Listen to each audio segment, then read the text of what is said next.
Just before I was about to walk down the aisle, my future mother-in-law leaned in and whispered, "You'll always be second in his life. Know your place." My fiancé gave a little smirk and said, "She's just looking out for me." I smiled and said, "Good, because I'm looking out for myself too." Minutes later, he was shocked when he saw what I'd done. I should have seen the signs earlier. I met Daniel 4 years ago at a charity event in New York. He was charming, successful, and made me feel special. He had everything I thought I wanted: good looks, wealth, and a good education. He came from an old money family. I, on the other hand, was a self-made lawyer who worked hard for everything I had. His mother, Marjorie, made it clear she didn't want me for her son. She didn't insult me outright, but made little comments like, "Oh, your parents don't have a summer house in the Hamptons? That's different." Or, "It's impressive you got through law school without family connections." She clearly didn't think I was good enough for them. At first, I ignored it. I told myself I didn't need her approval. I loved Daniel, not his mother. But soon, I noticed Daniel never stood up for me. When she said something hurtful, he just shrugged and said, "That's just how she is." If I mentioned it later, he would downplay it. "She doesn't mean anything by it. Babe, you're overreacting." Eventually, I convinced myself love was enough. Even if his mom didn't like me, I was wrong. The wedding was supposed to be perfect. We booked the Plaza Hotel in New York, which was his mother's idea. She took over everything: the flowers, the seating, the food. I wanted a small wedding, but she insisted on a 400-person guest list with her friends and business partners. I let it go. The night before the wedding, at the rehearsal dinner, I saw Marjorie whisper something to Daniel. He laughed and then looked at me, smirking. When I asked him what she said, he brushed it off. "Nothing, babe. She just thinks it's funny how much you're stressing over small details." That was the first sign something was wrong. On the wedding morning, my bridesmaids were helping me into my dress. The air smelled like roses and expensive perfume. I should have been excited, but I felt uneasy. Then Marjorie walked in, dressed in nearly white, as if she was trying to take the spotlight. She looked at me, leaned in close, and whispered, "You'll always be second in his life. Know your place." My stomach sank. I waited for her to laugh or say it was a joke, but she didn't. She just smiled like she had won. Then Daniel walked in. I turned to him, hoping he'd stand up for me. Instead, he chuckled and said, "She's just looking out for me." In that moment, I knew I was done. I had ignored the red flags for too long. But they didn't know I had already prepared. Over the last few months, something felt off with Daniel. He was always on his phone, going on mysterious business trips, and his best man, Ethan, was acting strangely around me. So, I did what any smart woman would do. I hired a private investigator. What I found was shocking. Daniel wasn't just hiding something, he was hiding someone. Her name was Rebecca, his ex. The same Rebecca his mom always talked about as the one that got away. Daniel and Rebecca had been secretly meeting at the Ritz-Carlton in Boston for months. I had photos, videos, and text messages. He called me boring, saying I was just a placeholder. The worst part? Marjorie knew about it and approved. I kept the information to myself for weeks. I could have confronted him right away or called off the wedding, but that would have been too easy. Instead, I decided to give them a show. I walked down the aisle, calm on the outside but anxious inside. Guests smiled at me. Marjorie smirked, thinking she had won. Daniel beamed, clueless. When we reached the altar, the priest began. When it was my turn, I took a deep breath, looked into Daniel's eyes, and smiled. "Before we begin, I just want to share something with everyone here." I turned to the projector screen behind us. The lights dimmed, and the screen lit up. Then everything, photos, texts, and videos, appeared. Daniel laughing with Rebecca in hotel lobbies. Texts where he called me a chore. The guests gasped. Marjorie froze, and Daniel turned pale, his hands trembling. He looked at me, then at the screen, realizing he couldn't fix it. But I wasn't done yet. I turned back to Daniel, still smiling, and whispered, "I deserve better." Then I let go of his hands. Silence filled the room. Then chaos erupted. Gasps filled the air. A chair scraped the floor as someone stood either in shock or disgust. The atmosphere felt thick, like everyone was holding their breath. Daniel turned pale, his hands shaking at his sides. Marjorie stood frozen, her mouth moving but no words coming out. I turned away from them, stepping toward my bridesmaids. They looked at me with a mix of shock, admiration, and joy. Then Daniel finally spoke. "What the hell is this?" His voice cracked. I tilted my head, unfazed. "Looks like proof." Daniel's eyes darted around the room, like a trapped animal. The 400 guests watched him, waiting, whispering. His father, a serious Wall Street mogul, glared at him, clearly disappointed. "This is fake," Daniel said, his voice desperate. He turned to the priest. Can we move on? She's pulling a prank." I laughed. That was the last straw. People started whispering louder. One of his groomsmen even muttered something under his breath and took a step back, not wanting to be part of this mess. Then a sharp voice cut through the noise. "She's not lying, Danny." The room went silent again. I turned. It was Ethan, the best man. His face was tight, jaw clenched. Daniel whipped around to face him. "What the hell are you talking about?" Ethan looked at me, his voice thick. I knew about Rebecca." "What?" Daniel's voice wavered.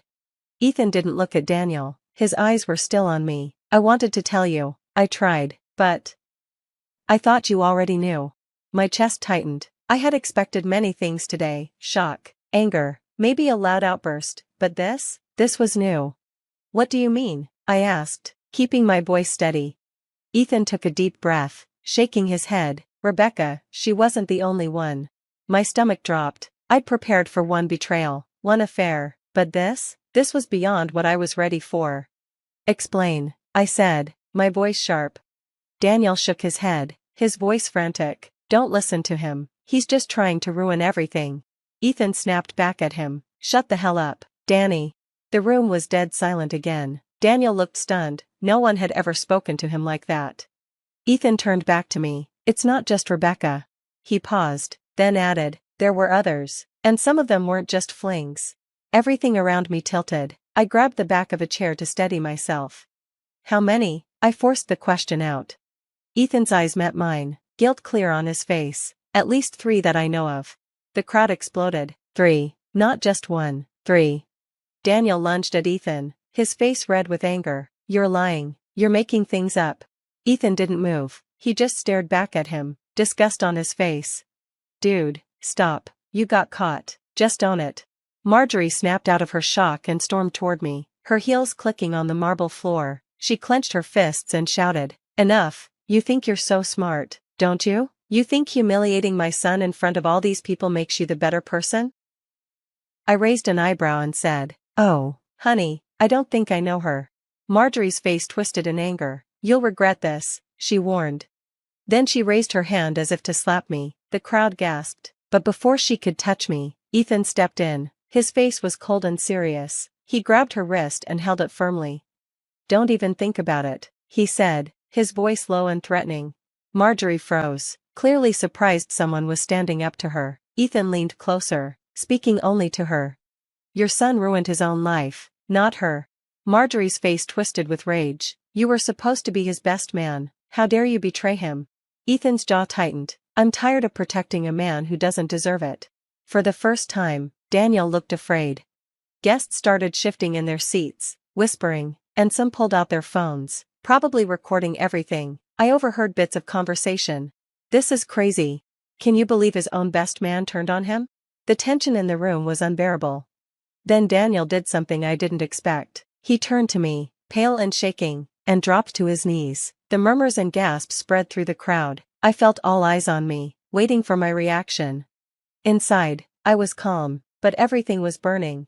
"Baby, please," he begged, his voice cracking. I almost laughed. "Baby?" This man, this lying, cheating coward, was still trying to talk his way out of it. I crossed my arms. "Get up." His eyes were wild, like a trapped animal. "I can fix this, we can fix this," he pleaded. There it was, the classic manipulation. Not "I'm sorry" or "I made a mistake," just "let's fix this," like it was something we were both in together. One of my cousins scoffed from the back. My bridesmaids whispered angrily, their faces a mix of shock and rage. "I don't think there's anything to fix, Daniel," I said coolly. I turned my back on him, letting the silence speak for itself. Then, a woman's voice cut through the silence. "Oh, you've got to be kidding me." Heads turned. A woman stepped forward from the crowd. She was tall and confident, wearing a deep green gown, but her face was filled with fury. Daniel's eyes widened in panic. "No, no, no," he muttered under his breath. Marjorie whipped around to face the woman. For the first time, she looked nervous. "You." she started. I raised an eyebrow. Who the hell is this? The woman stormed up the aisle, her heels clicking sharply. She wasn't looking at me, her eyes were locked on Marjorie. How dare you lecture her about knowing her place when you've never known yours? The woman snapped. The room went silent. Daniel looked like he might pass out. Marjorie's lips pressed into a thin line. You shouldn't be here, she hissed. Oh, I should have been here a long time ago, the woman shot back, turning to me. You must be the fiancé? I corrected her with a cold smile, slowly becoming the ex-fiancé. The woman smirked. You might want to sit down for this. I didn't move. Who are you? I asked, keeping my voice steady. She tilted her head, then turned back to Daniel, her eyes sharp. I'm his father's mistress. Gasps filled the room. I swear I heard a champagne glass drop. Daniel looked like he might faint. Daniel's father, who had been quiet until now, stood up, his face red with anger. Catherine, he began, but...